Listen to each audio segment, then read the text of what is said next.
The Typhoon, the largest Soviet nuclear submarine ever built. For 2 decades, this deadly nuclear weapon stalked the seas. But the Cold War is over, and the Typhoon is destined for demolition. It's a risky mission.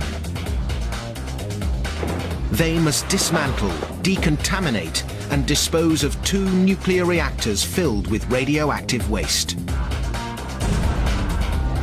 A minor accident could be a radioactive disaster.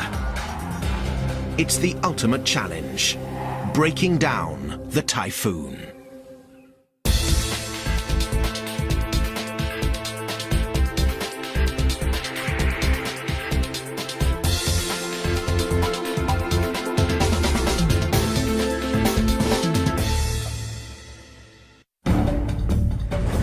Severodvinsk, Russia, a small industrial city on the shores of the White Sea. The winter temperatures are brutal and the daylight hours are short. In this frozen no man's land sits one of the largest Cold War relics in the world, a Soviet nuclear submarine, NATO codename Typhoon. The Soviets, though, call it Akula, the shark, and like its namesake, it's a deadly predator.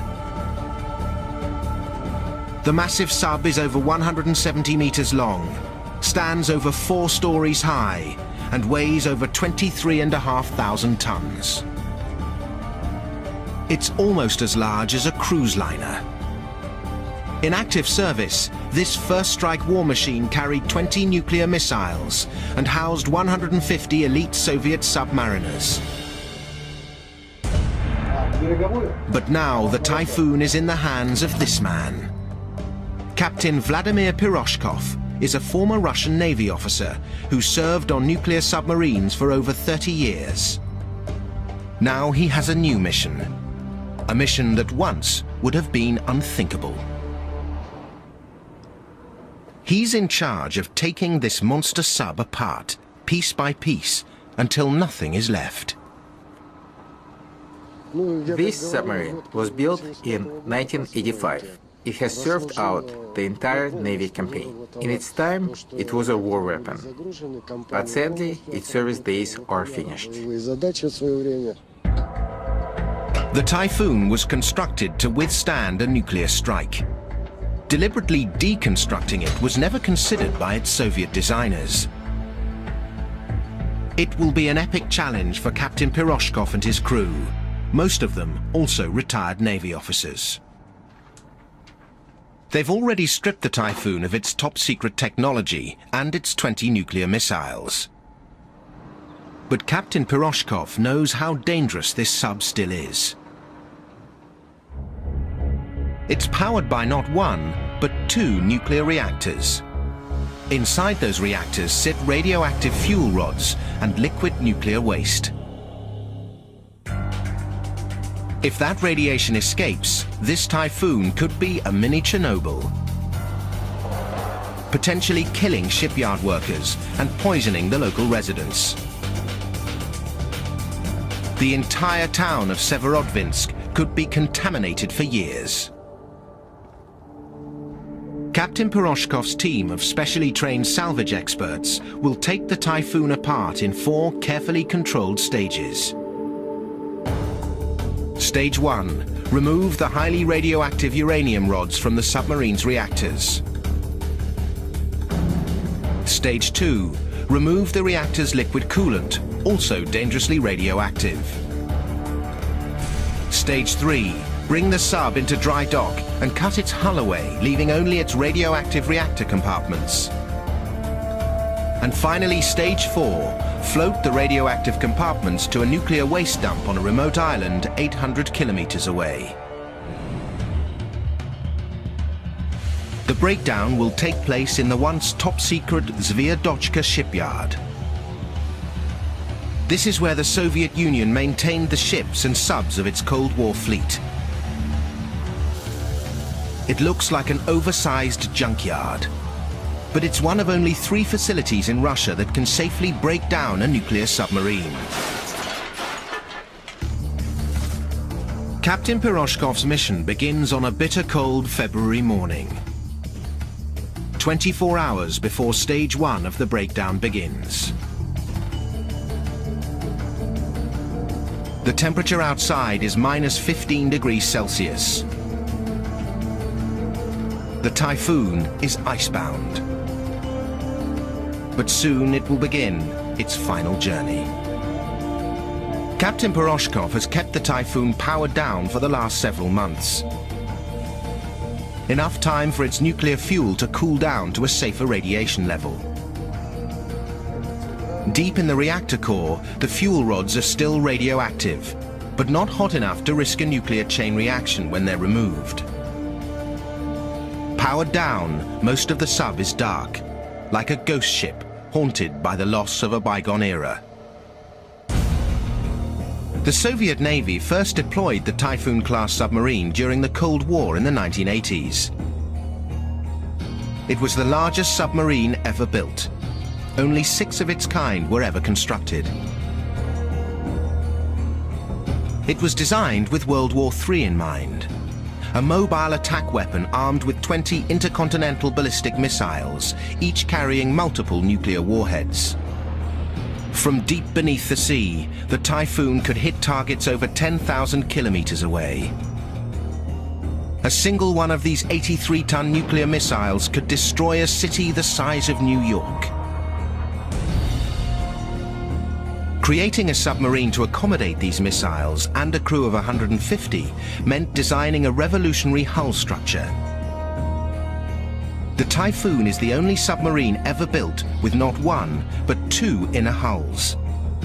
They run side by side within the 170-meter external hull, improving the Typhoon's survivability. Even if one hull is breached, the crew could evacuate to the other hull for safety. The Typhoon is essentially a floating nuclear power station, generating enough energy to power a small city. Its giant propellers are driven by some of the biggest nuclear reactors ever put on a submarine. Captain Piroshkov's heading for those reactor chambers. He must inspect them one last time before dismantling begins. His path takes him by the sub's various amenities, including the gym. A sailor on a submarine doesn't have very many opportunities to move around.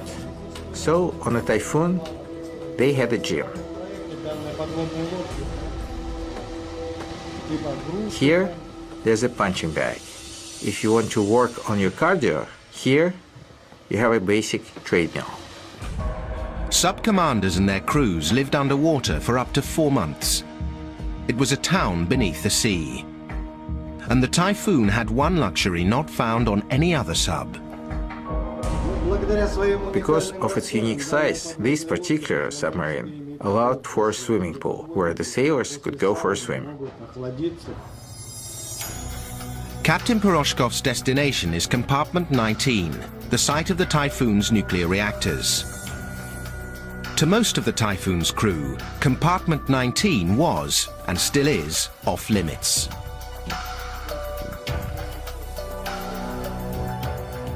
Most nuclear-powered subs have 1 reactor. The Typhoon has 2. A submarine's reactor is essentially a highly radioactive boiler. Metal tubes filled with uranium fuel tablets serve as heating elements. Water circulates around these radioactive fuel rods, cooling them and producing steam. The steam then powers the submarine's propulsion systems. The reactor is sealed to prevent any radiation from leaking out.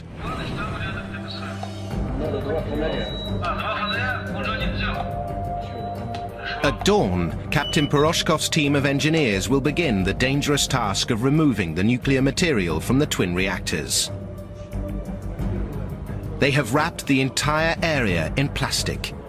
It looks flimsy, but in the worst-case scenario of a radiation leak, it will contain the radioactive particles and protect the crew.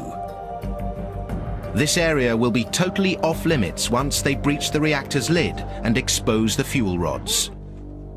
With just hours to go, everyone is on high alert. Captain Piroshkov is about to give the order to breach the Typhoon's reactors. The sub's nuclear fuel rods must be removed from its reactor cores. They'll be encased in these radiation-proof containers and lifted out by this giant 72-ton crane. But the weather may be the wild card in Captain Piroshkov's plans. The shipyard sits 2,800 kilometers from the North Pole. Fierce winter storms with strong winds can strike without warning. A rogue gust of wind hitting the crane while it's unloading could cause a deadly radiation leak. So the crane has an automatic shut-off sensor. If the wind is too strong, the 72-ton machine will instantly shut down. A heavy winter storm threatens the city.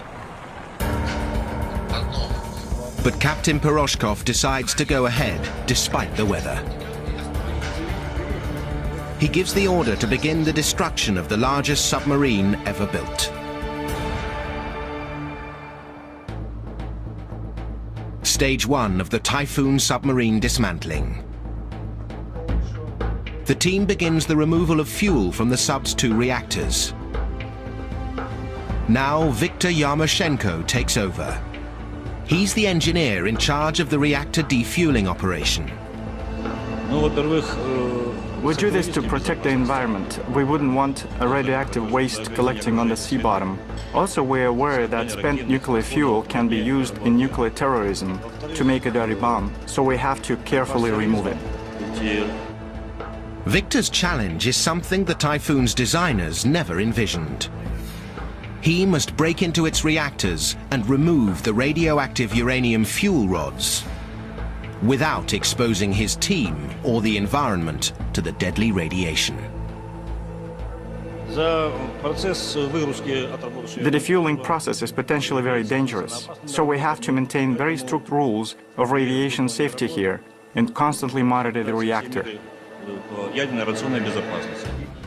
He clears the submarine of all personnel. No one is allowed inside the reactor compartment once the defueling begins. It's simply too dangerous. They load the first uranium rod into a special transport container made of radiation-proof lead. A crane then lifts this lead bottle off the sub and swings each rod into the storage hangar. Everyone is on edge.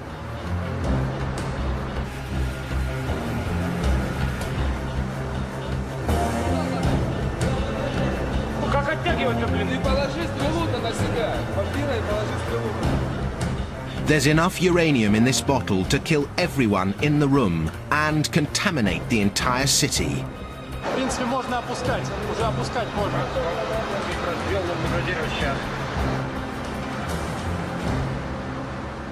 The workers guide the fuel rod with extreme care into another radiation-proof drum.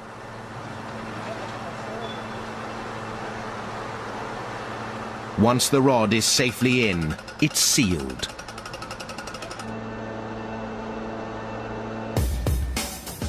The crane performs this delicate and dangerous operation many times in the next several days. There can't be any lapses of attention, despite the freezing cold or the pent-up tension.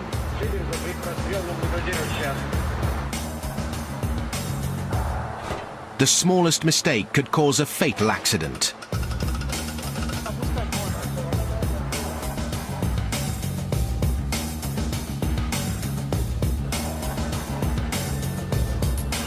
When the last uranium rod is sealed inside the storage container, stage 2 begins, removing the radioactive liquid coolant from the dead reactors.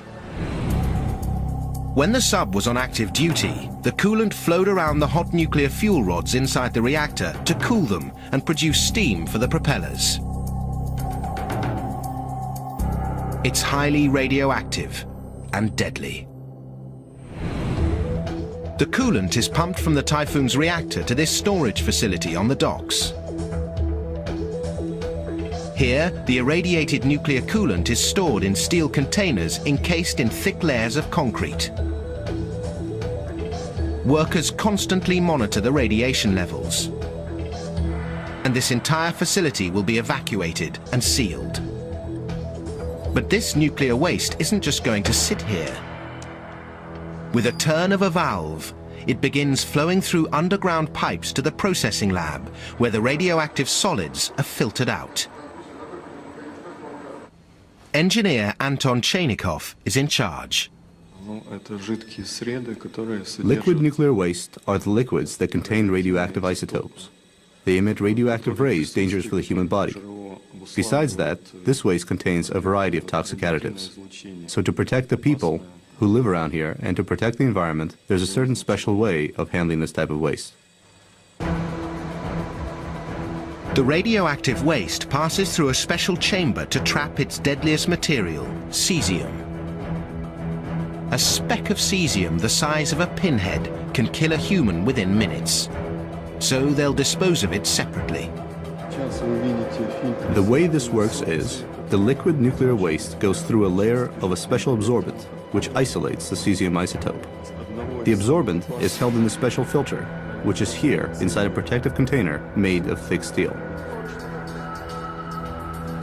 The cesium's caught, but the liquid coolant is still far from clean. A second set of filters catch the remaining heavy radioactive particles.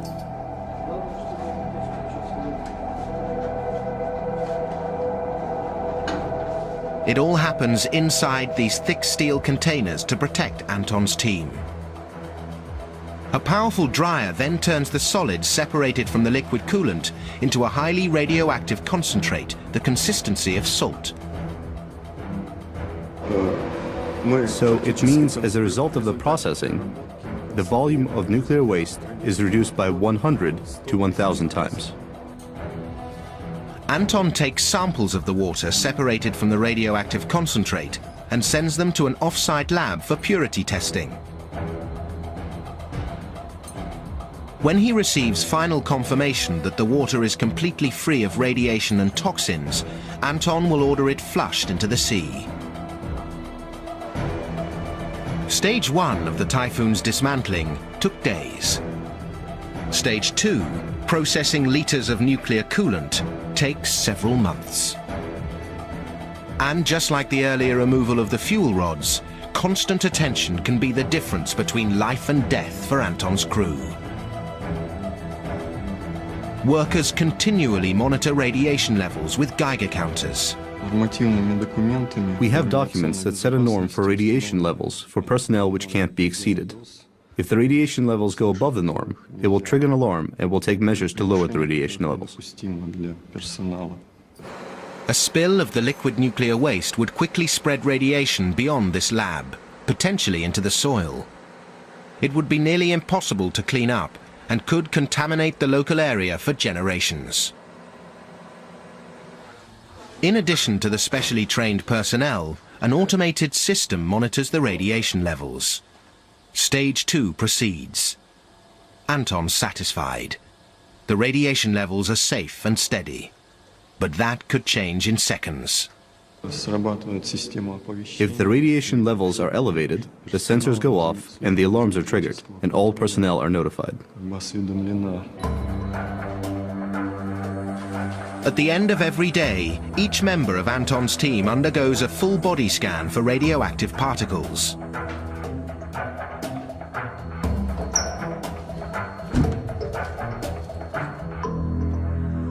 Anton gets the white light. He's in the clear.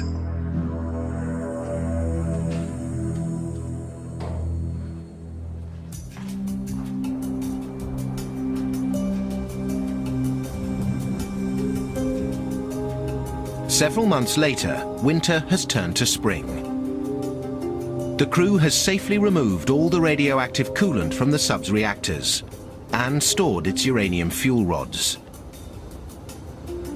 Now stage 3 can begin. It may be the toughest challenge of them all. They must maneuver the immense sub into a dry dock barely big enough to hold it, cut it apart and recycle it. And the man in charge of this entire dismantling operation, Captain Vladimir Piroshkov, isn't even sure if this typhoon will float. The sub's position in the water has changed. We must make sure it doesn't tip forward or sideways.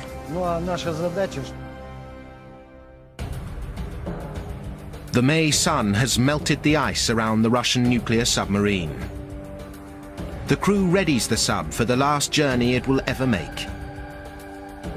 It's heading 8 kilometers across the channel to the shipyard's massive dry dock, where it will be cut into scrap metal and recycled. But it's a difficult task to move a 23,500-ton ship that no longer has an engine. Akula, the Russian shark, is now more of a beached whale. But first, the crew must lighten the huge sub, or the tugboats won't be able to maneuver it into the dry dock. And even if the tugs could maneuver it, right now the immense sub is too heavy for the dry dock floor. Captain Piroshkov tours the ship constantly as his crew cut away its missile silos and stabilizing ballast. This ship is really big and heavy, so we're doing this to lighten the amount of pressure on a dockside platform. Piece by massive piece, a giant crane drags off what were once integral parts of a deadly war machine, including these missile tubes, the launching point for a nuclear weapon that could destroy a distant city.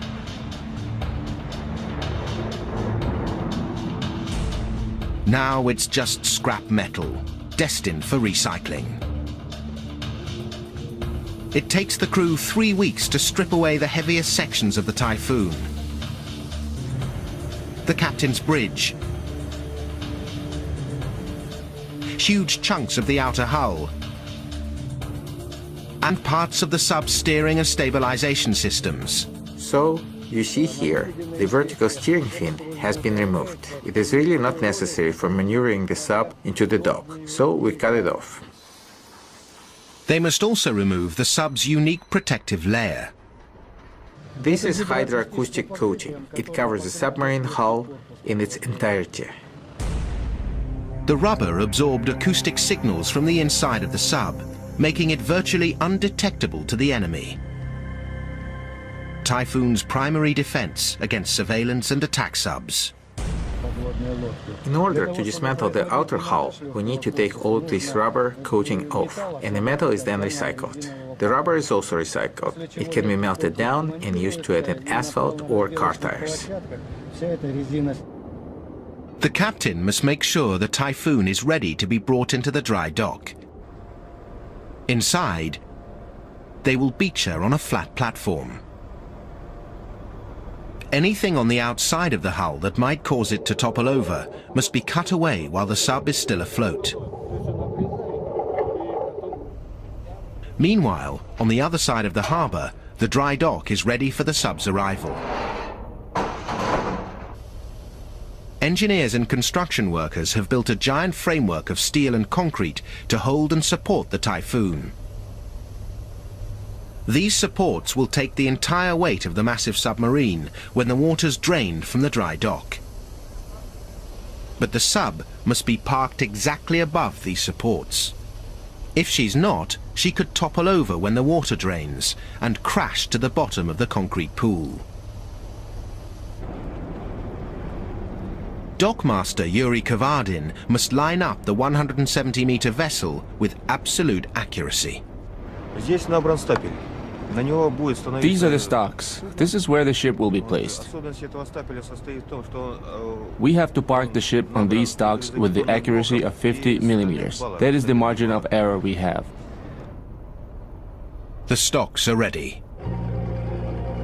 The tugboats are standing by. Captain Piroshkov's crew aboard the Typhoon reel in its anchoring cables. It's about to begin its final journey. It's a task of remarkable precision. The dry dock was never designed with a Typhoon-class submarine in mind. Its gate is only 25 meters wide. The sub's hull measures over 24 meters across, affording it less than half a meter of clearance on either side. That's a tight fit. And although the Typhoon's nuclear fuel and coolant have been removed, its reactor chambers are still highly radioactive. Worst case scenario, a collision with the dry dock gate could cause a radioactive leak.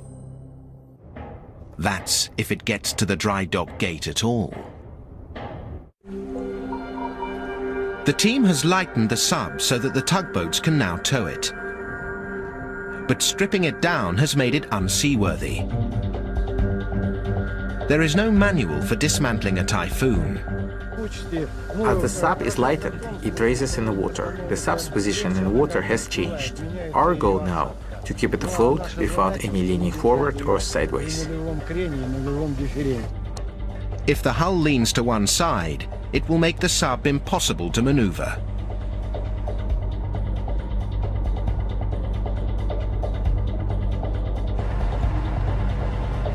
The tugboats move into position and attach their massive ropes.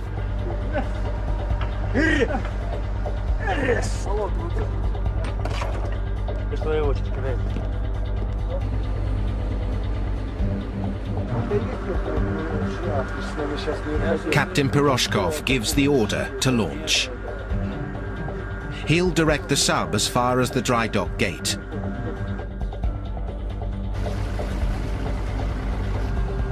The tugboats control the Typhoon's every move.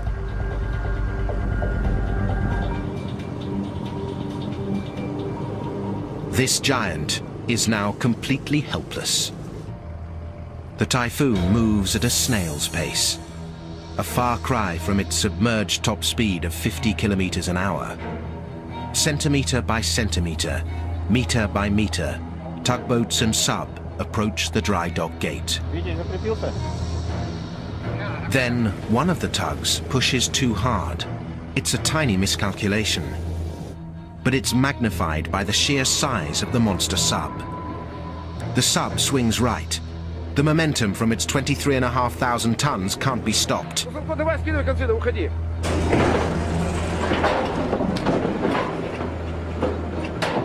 It slams sideways into the guiding posts near the dry dock gate. The tugboats scramble.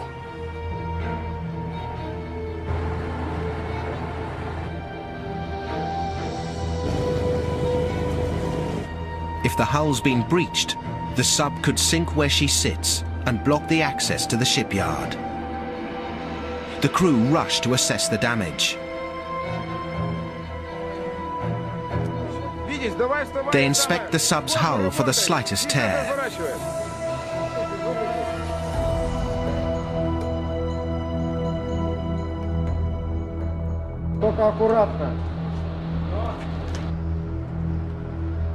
It's intact. The tugs continue nudging the Typhoon to the dry dock's entrance.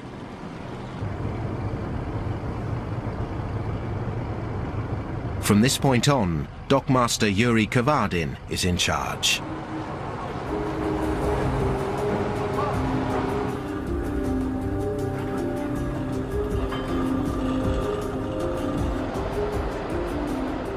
The sub is almost as wide as the gates themselves.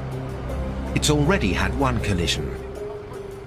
Another could breach the hull and cause a leak in the still radioactive reactor compartments. Everything's down to Kavardin's directing skills. It's like parking a tank in a garage built for a car. Kavardin's skill is holding, so far. There are just centimeters between an immovable wall of solid concrete and the monster submarine.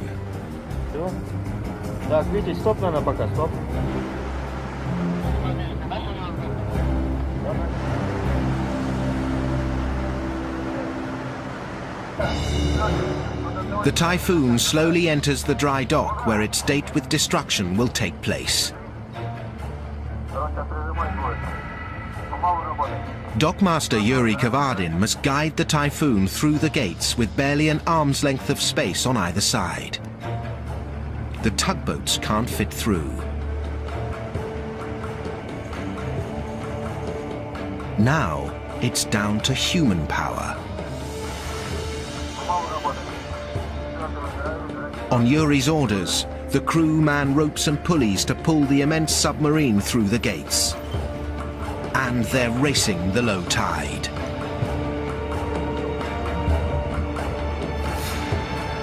If the tide turns before they get the Typhoon inside, the current will drag it back out into the main channel. The entire day's operation will have been wasted.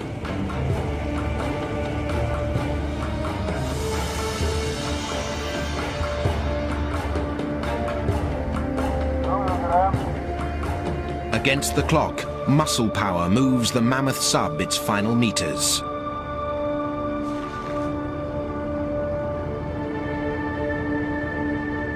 Just as the tide begins to turn, the gates swing shut.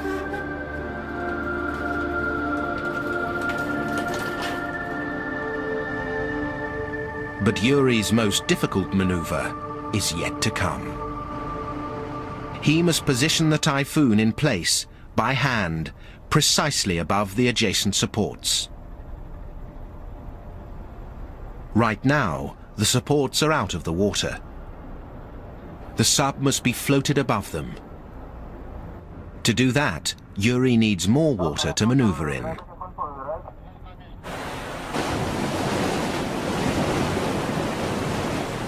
Huge pumps turn on. Water surges into the massive pool.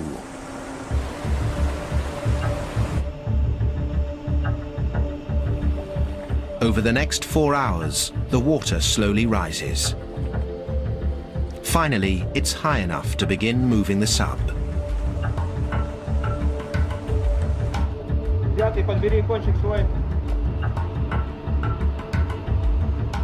Ropes fan out. The crew is ready.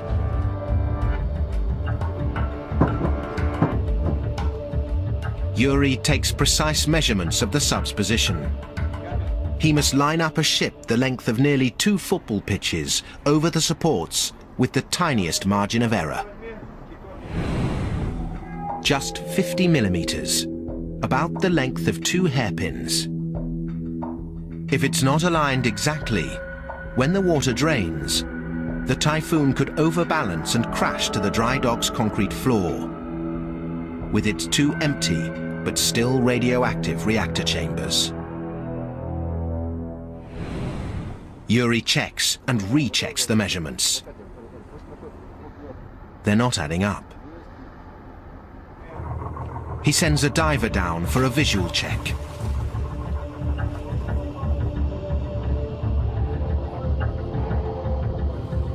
The diver moves along the hull, reporting back. Tell me the distance between the stocks and the sub. Good. Good.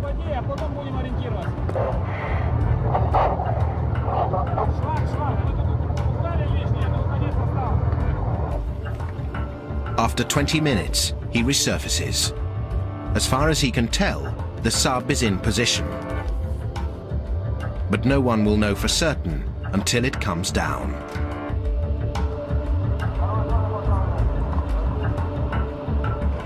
This is it. The tugboats leave the dock.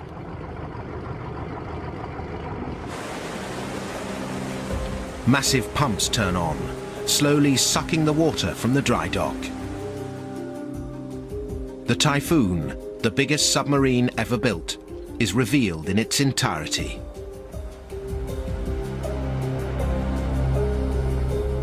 Not since it was created, as one of the Soviet Union's most devastating weapons of war almost 30 years ago, has the Typhoon been seen like this. Longer than 15 double-decker buses, nearly 4 stories high, and as heavy as 75 jumbo jets. These are the last moments of the world's largest nuclear submarine.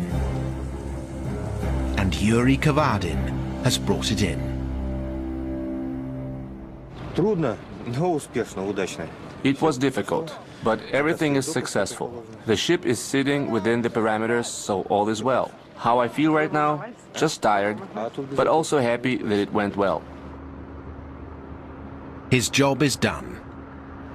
Now it's time to turn this once mighty war machine into scrap metal. The Typhoon began as a triumph of Soviet nuclear engineering and shipbuilding. Now it's simply an immense lump of steel. But not just any steel. The Typhoon was made from only the best and the strongest steel in the Soviet Union. Russia needs this super steel for future projects, and the Typhoon can provide thousands of tons. There's only one way to cut a monster like this into pieces small enough to melt down: by hand. Every day, workers armed with blowtorches cut away another section of the sub and winch them away to giant metal cutting machines. Day after day, chunk after chunk, month after month. Eventually, the Typhoon goes from submarine to giant metal carcass. Now all that steel must be recycled. They haul it to another part of the shipyard, run by engineer Andrei Meshkov. He's in charge of the special machines that will process the thousands of tons of Cold War steel. You can make whatever you want with it. It's used to make pipes, support beams, sheet metal. Stage 1 of the recycling process: slicing up the giant sub by hand. Andrei's team sets to work with blowtorches. It's all about cutting the steel into smaller and smaller pieces. But nearly a year has passed since the entire operation first began. It's midwinter again, making work tough for Andrei's crew. When a man is standing there with a blowtorch, it's hard labor. They hold the blowtorch in their hand all day long, outdoors. Sometimes it's windy, freezing, snowing. These people work really, really hard. The cut steel chunks go into a giant guillotine, which chops them even smaller.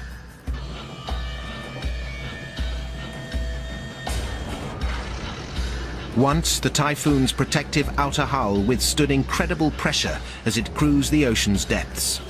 But now the guillotine crushes that same hull like a piece of cardboard.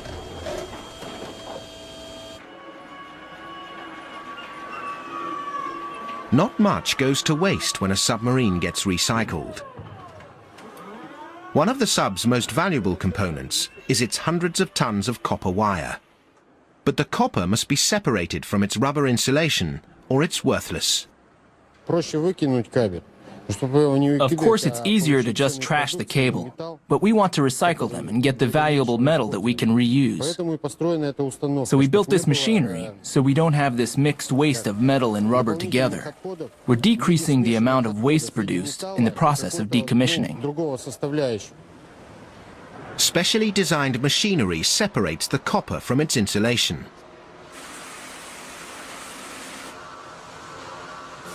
And churns out fine chips of pure copper ready to be resmelted.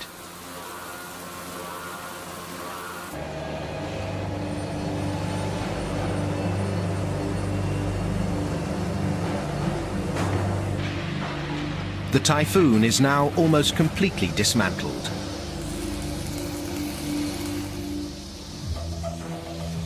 There's virtually nothing left of the gigantic sub that once weighed over 23,500 tons. What does remain is too dangerous to recycle. The small core that once housed the sub's nuclear heart, its twin nuclear reactors.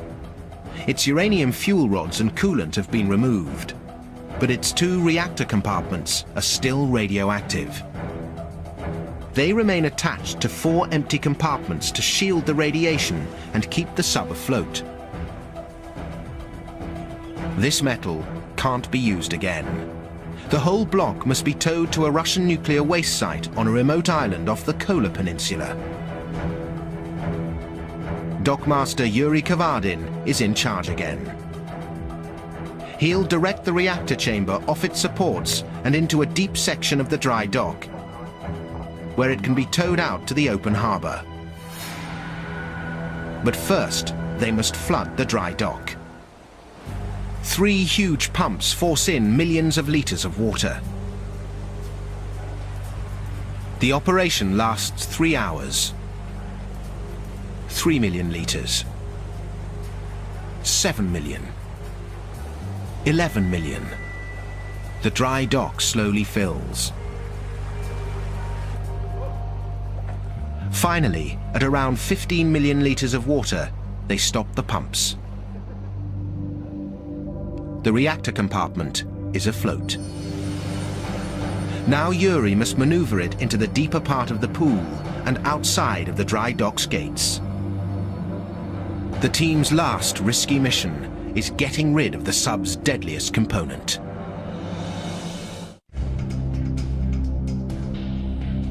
Dockmaster Yuri Kavardin must position the Typhoon's reactor block in perfect alignment with the dry dock's gates. Every operation at the dock is an exciting event. It's always a unique event, especially when you realize that this is the finale for the work of hundreds of people. Right now, the work that you see here at the dock is a little bit sad. It's sad because when we received this ship here, it was a Navy ship in all its glory. But it's leaving us like this, in this sorry state. Little by little, Yuri guides the reactor block into the deep water.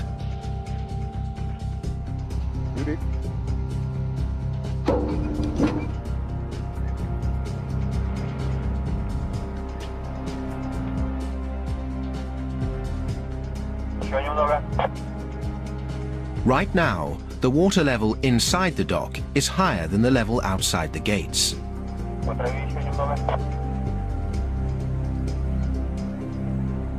Once the reactor block is in position, they will drain the dock until it's level with the sea outside.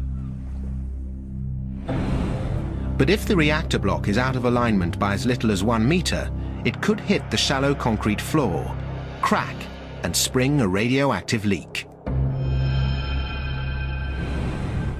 Yuri checks the measurements again and again.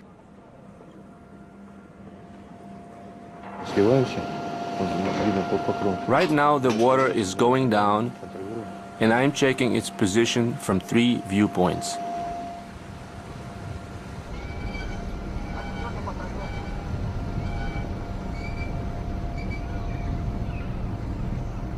Finally, he's satisfied and gives the go-ahead to lower the water levels.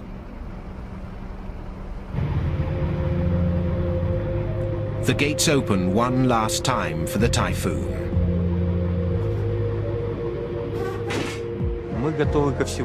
We are ready for anything. This is like a living being. We don't know how it's going to behave. We'll have to adapt and try to tame it like a caged tiger. This is something we've done before, but I can't say it's an ordinary operation.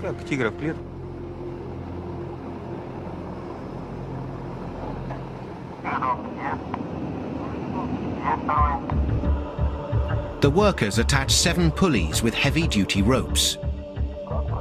They will control the movement of the reactor block manually, tightening or loosening each rope as Yuri orders. The tugs are in position to push the block out of the dry dock.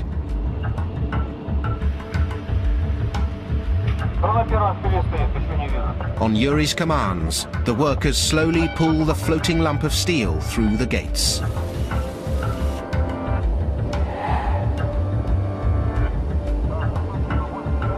There's only a meter on each side to maneuver. It can't be allowed to collide with the gates. A collision could breach the radioactive reactor chamber. All eyes are on Yuri.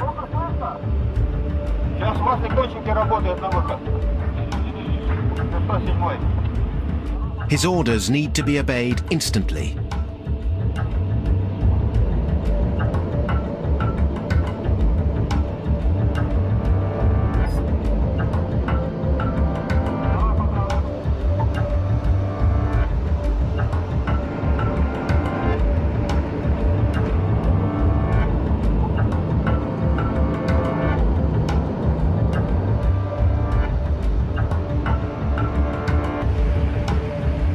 The reactor block squeezes through with only centimeters to spare.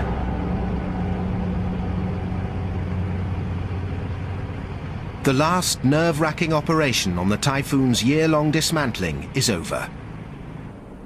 The reactor block, the final remains of the once massive submarine, sets off on a last journey to the nuclear waste site 800 kilometers away.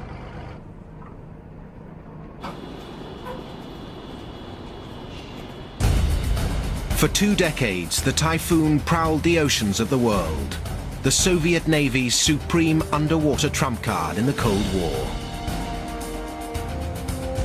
Now this submarine is no more. Its reactors emptied of nuclear fuel, its nuclear waste processed, its steel recycled for peaceful purposes.